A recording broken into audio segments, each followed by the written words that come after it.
అది యాడున్నదో మనకు అర్థమే కాదు. కానీ గన్నే చూడమని వీడు చెప్తాడు మన బ్యాచ్ అంతా. ఇక్కడ మనం కళ్ళ ముందేదో అన్యాయం చేయాలి, దీన్ని చూడనియరు. అందువల్ల ఇప్పుడు కొంత మార్పు వస్తుంది. ఓకే, నేల మీద జరుగుతున్న అన్యాయాన్ని కూడా ఎదుర్కోవడం కూడా క్రీస్తు మార్గం అంటే ఒక ఆలోచించడం ముందుకు వెళ్ళాల్సి అవుతుంది. నేనంటున్నా, ఈ ప్రపంచంలో గొప్ప మహనీయుడు ఆడుతున్న నెల్సన్ మండేలా క్రీస్తు మార్గంలో నడిచినోడు కాదా? ఆయన పోరాటం చేయలేదా? ఆయన విజయం సాధించలేదా? అమెరికాలో నల్లజాతి పక్షాన నిలబడ్డ మార్టిన్ లూథర్ కింగ్ క్రైస్తవుడు కాదా? పాస్టర్ కాదా? బైబుల్ పట్టుకొని ప్రార్థన చేసినోడు కాదా?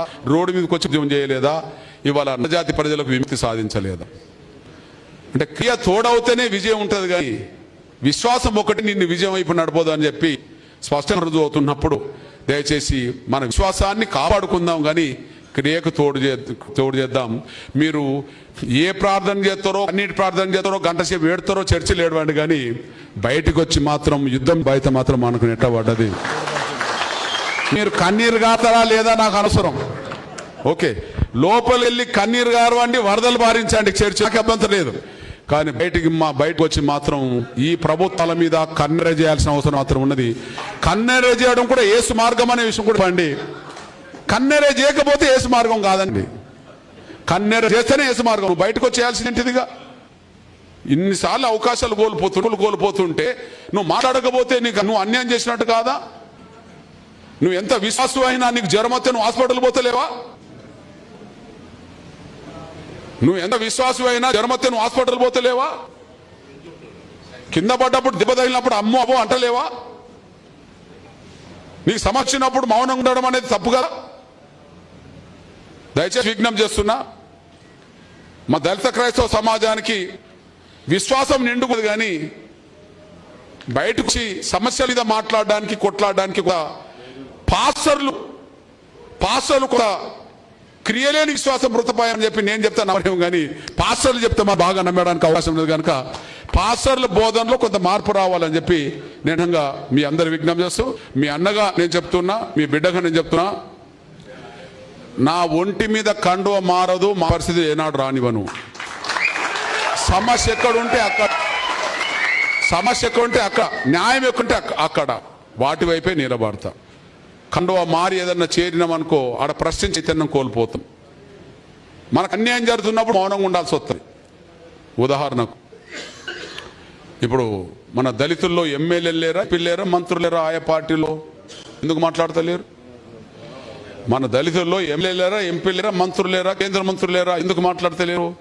వాళ్ళు ఒక పార్టీలో అట్లా పడినారు అంతే. దానివల్ల వాళ్ళ వ్యక్తిగత ప్రయోజనాలు, వాళ్ళ కుటుంబ ప్రయోజనాలు నెరవేరుతాయి, కానీ మన జాతుల ప్రయోజనాలు నెరవేరు. ఇప్పుడు ఏదన్నా విషయం వస్తే ఓకే, ఏదైనా విషయం వస్తే ప్రశ్నించాలంటే మనం స్వతంత్రంగా ఉండాలి. అలా ప్రశ్నించడం ద్వారానే మేలు జరుగుతుంది. ప్రశ్నించాలంటే స్వతంత్రంగా ఉండాలని చెప్పి మొదటి నుంచి అనుకుంటున్నా. మీ అన్న నా ఒంటి మీద కండువ ఇప్పటికి మారిందిగే లేదు, భవిష్యత్తులో మారేది లేదు. ఎవరి మీద బాణం ఎక్కుపెట్టాల్సిన సమయంలో వాళ్ళ మీదనే మనం ఎక్కుపెట్టం. అంతవరకు మనం ఆర్గనైజ్ కావాల్సిన అవసరం మాత్రం ఉన్నది. ఈ సమస్య పరిష్కారం ఎక్కడ జరగాలో అక్కడికి వెళ్ళాలి. కానీ ఎవరెవరు మనకు మిత్రులో, ఎవరు మనకు ఉన్నారో రెండో త్వరలోనే తెలుతాయి. ఎవరెవరు మనకు మిత్రులో, ఎవరు మనకు అడ్డు తగులుతుండ్రో మన త్వర మిత్రులు అన్నబడుతున్న వాళ్ళు బయటకు వస్తే వాళ్ళని కలుపుకెళ్తాం. అడ్డుకునే వాళ్ళ సంగతి ఎందుకు తెలుసుకోవడానికి యుద్ధం. వాళ్ళు ఎవరని నేను అనుకోను. మనం ముందుకెళ్తున్న కొద్దీ, మన సమావేశాలు జరుగుతున్న కొద్దీ, మన ప్రదర్శన జరుగుతున్న కొద్దీ, మనం ఐక్యం అవుతున్న కొద్దీ ఈ సమస్య న్యాయం అంటున్న వాళ్ళు ఎవరో బయటకు వస్తారు. కానీ ఈ సమస్యను అడ్డుకునే వాళ్ళు ఎవరో బయటకు వస్తారు.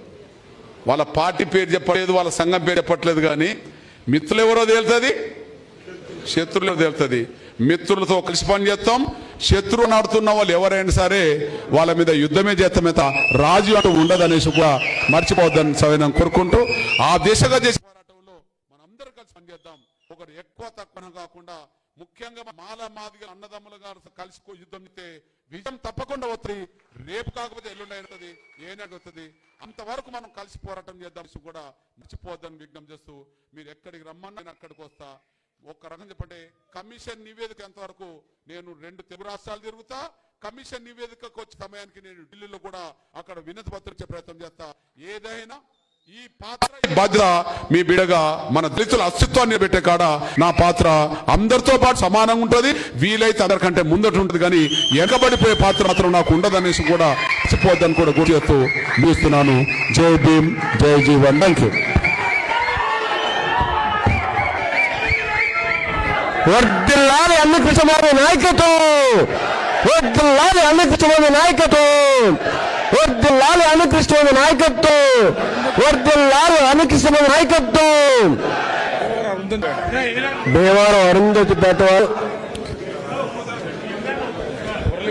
ఐక్యతతో మురళీకృష్ణ గారు అన్నను సన్మానం చేస్తున్నారు. దయతో అలాగే బాధలైనటువంటి